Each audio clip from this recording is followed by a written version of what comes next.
I talk a lot about skinimalism on this podcast, a concept which embraces the idea of using fewer, simpler beauty products on your skin.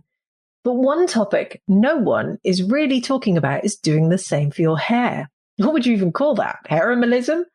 And when you browse around the internet, you start to see all the blogs that recommend a 5-step or a 7-step hair care routine in which you shampoo and condition and exfoliate your scalp and hair and dry, detangle, deep condition, mask and cleanse. It's a lot. And if you tie that together with a 10-step skincare routine, you might literally spend all day in the bathroom. Once you bring the sustainability factor into the conversation, you can see why it's so important that we do start to talk about minimalist hair care. According to one recent study, the average British household uses 216 bottles of hair care per year. And as we all know, hair care is generally sold in plastic packaging because no one wants to break a glass shampoo bottle in the shower. Now, hair is an emotive subject when it comes to beauty. People are happy to accept skincare advice, but are often far more skeptical about hair care advice. That might be you too. And that's why I want to tackle the topic of a minimalist hair care routine on the podcast today. Less is best, as my guest is going to tell you. And you may not agree, but I encourage you to keep an open mind. So stay tuned for a fascinating episode in which we uncover what your hair, regardless of its texture or type, really needs. Welcome to Green Beauty Conversations, the podcast that challenges you to think about how you buy, use, make, or sell your green beauty formulations. In my weekly episodes, I explore the sustainability of the beauty industry and encourage you to join me in changing the industry for the better. I'm your host, Lorraine Dallmeier. I'm a chartered environmentalist, biologist, and the CEO of award-winning online organic cosmetic formulation school, Formula Botanica. We have thousands and thousands of students in over 180 countries around the world who study with us to become organic beauty formulators and entrepreneurs. Visit our website at formulabotanica.com to try our free online formulation course. And if you want to be the first person to know what's happening in green beauty, make sure you subscribe to this podcast in your favorite podcast app. So in today's episode, I'm joined by Suzanne Soto-Davies, the founder of Truu by Nature Obloom, a hair care brand in Canada that focuses on eco-friendly hair care products using nature-sourced ingredients. Suzanne's journey into hair care formulation was born out of her own frustration to find effective yet natural hair care products that didn't compromise nature. She couldn't find a single streamlined product that was working quite right for her and her family's hair. So she set out to learn all she could about what the scalp and hair are all about and how various hair products affect its health and growth. Now, Suzanne is also a student mentor and course lead for the Diploma in Organic Hair Care Formulation at Formula Botanica, which makes me doubly thrilled to welcome her today to the podcast. Hi, Suzanne. Welcome to the podcast. How are you doing today? I'm great, Lorraine. Thank you so much for this opportunity. Oh, no, I'm thrilled because I really want to get stuck into this topic. We haven't covered enough about hair care on the podcast. It's great that you're here. Now, your message is that you want people to use fewer products on their hair. Why is that? Yes, I definitely would love it if people use less products. There's just so much waste out there. And too many resources are being used in terms of water usage and heating the water. And then you have to rinse out all these products. There's too much buildup on the hair, which then we need to cleanse off and wash down the drain. Plus all that packaging, which unfortunately is mostly plastic. All this product usage is interfering with how our scalp naturally functions. And it's expensive. So it's a lot more sustainable in many ways for us to rethink our hair care by simplifying it. That makes perfect sense. And there's a lot to unpick here by the sounds of things. So in prepping for this podcast, I read that apparently, according to some people, every basic hair care routine should encompass the steps of cleansing, conditioning, moisturizing, detangling, styling, and treatment. Now, I can tell you, I don't take all those steps every day. I don't have time for that in my life. But does your hair realistically need this many steps? Well, there's no such thing as one size fits all when it comes to hair care, as you know. What works for me may not work for you. And what works for somebody with straight hair may not work for somebody that has massive amounts of curly or coily hair. So although we all want and need to have this gorgeous looking hair, we don't necessarily need to go through all of these steps. So the amount of product that we're routinely using can be narrowed down by looking for multi-purpose products. And they do exist. I know because I've done them. There are Yes, you have. lots of plant-based leave-in conditioners that can also detangle and protect the hair, enhancing its shine. So it all begins with learning the steps of what your hair needs and how it responds best and matching them with your lifestyle as well. Which makes perfect sense. I mean, the idea of that being the basic routine just got me thinking, if the basic routine involves us cleansing, conditioning, moisturizing, detangling, styling, and treating, what does a complicated one look like? Because I know you hang out in some of the curly hair groups on around the internet. So what are some people doing out there? I do think we all need a routine. It's just a matter of simplifying it, as I mentioned, by using multifunctional products that can achieve this. So you can buy a product that moisturizes and conditions or provides protein for your hair, and another one that detangles. While these two products can essentially have the same basic ingredients, I say why not combine them? The problem is that the mainstream cosmetic companies want you to think that all of these are different products when a lot of them have actually the same ingredients. I mean, let's face it, there are thousands of companies out there. They're all fighting for your spend. Unfortunately, many of these formulations are all the same, just marketed differently. That makes sense. I mean, when you go into the supermarkets and you look at all the hand soaps, for instance, the liquid hand soaps, they all look different. They all have pretty packaging that's all different. And you turn them over and they are literally identical. So I'm guessing it must be the same then for a lot of hair care products out there. Yes, it is. It is the same. I think what matters is the hair is really, it's complicated. What works for you this year may not work for you next year. So there's things like lifestyle, stress, and hormones. These all impact how your body reacts to making hair. And the issue is that we're not just dealing with hair, but we're also dealing with the scalp. So there are two factors to consider. Sometimes you wash your hair and damage your scalp, or vice versa.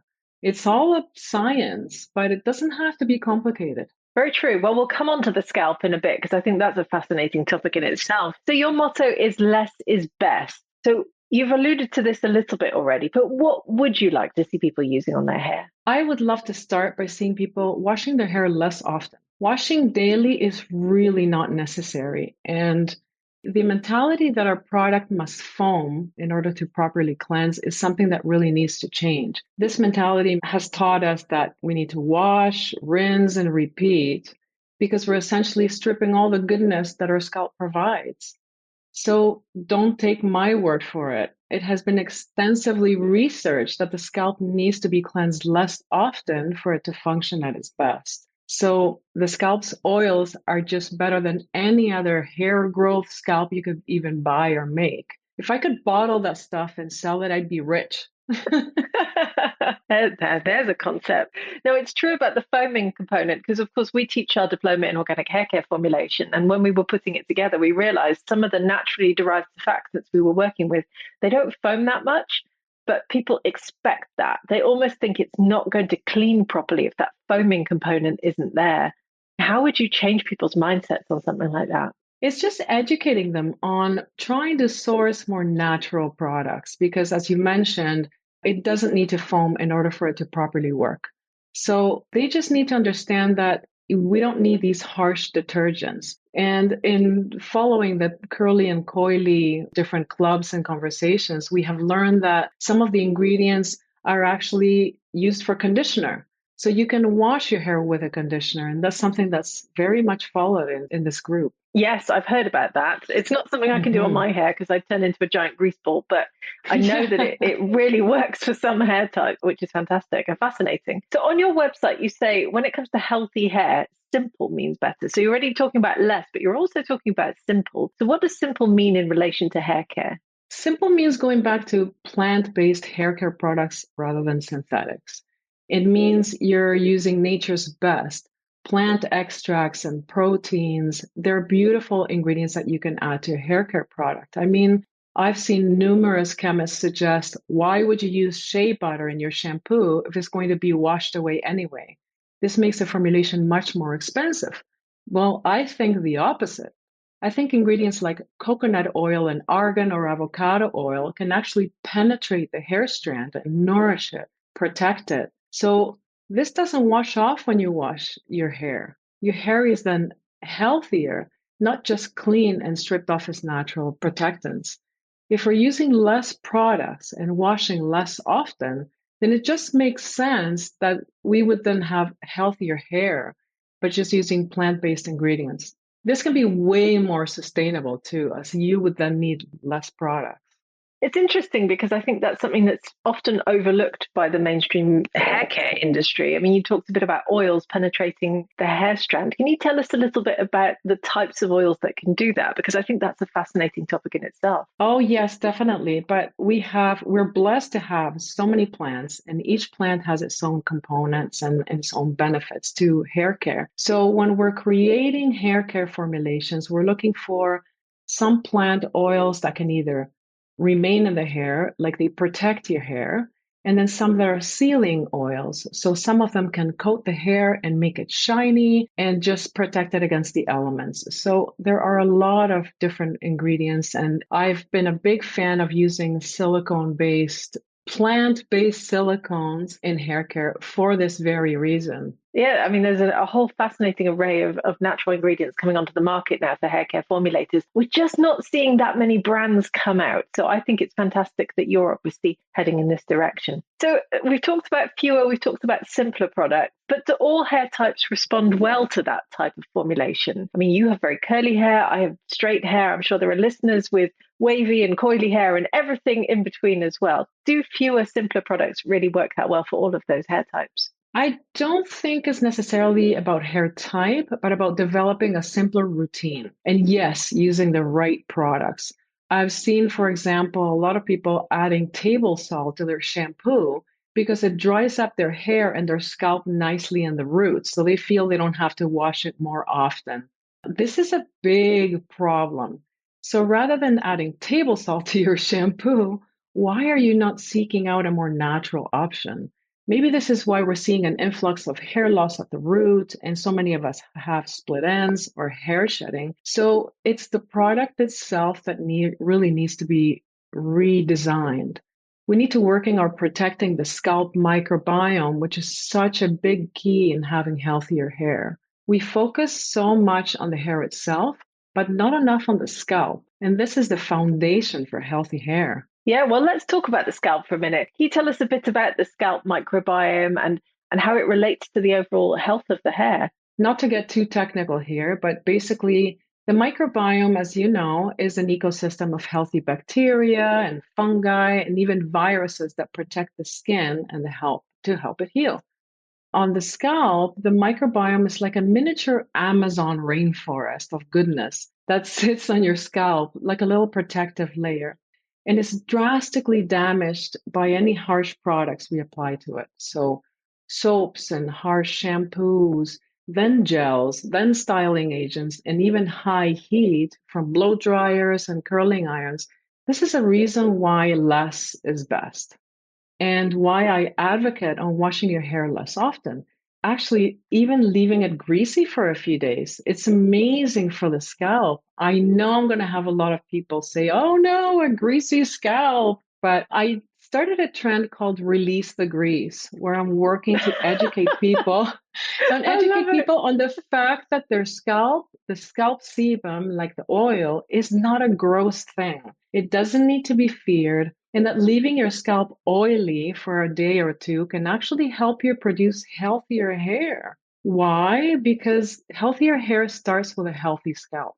So, especially for children that are under 3 years old, we need to teach them from the time they're born that they really don't need to have baths and showers daily, and that their hair certainly does not need shampoo at all. Release the grease. I love it, Suzanne. I'm not sure if I'm fully ready to commit to that yet, but it's something I think we should all start to consider anyway. So finally, I just want to geek out on formulation with you because you have launched your brand, Obloom, and you've created a two-tone biphase shampoo bar. So it's cleansing and conditioning in one. It's two different colors. It's really awesome. I recommend all the listeners go and check it out. You wash with one side, you rinse and condition with the other. I've never seen anything like this before. So how hard was it to create, and how have your first testers and customers responded? Yes, thank you for that. I love the fact that you're saying geek out because we're so into this conversation. And this is one of my babies, this product, this bi-phase shampoo bar is something I worked very hard to adjust and to get right because you have to get the temperature right on the shampoo side so that when you pour or mold the conditioner side, they don't all mold together into one. So it was a challenge, but it's really, really nice. My goal was to create a 2-in-1 product that gave people no excuses for not being satisfied after using a simple shampoo bar. Plus, I figured if the average person is using 24 plastic bottles of hair care products in a year that will end up in landfill anyway, then why not choose a sustainable shampoo bar instead?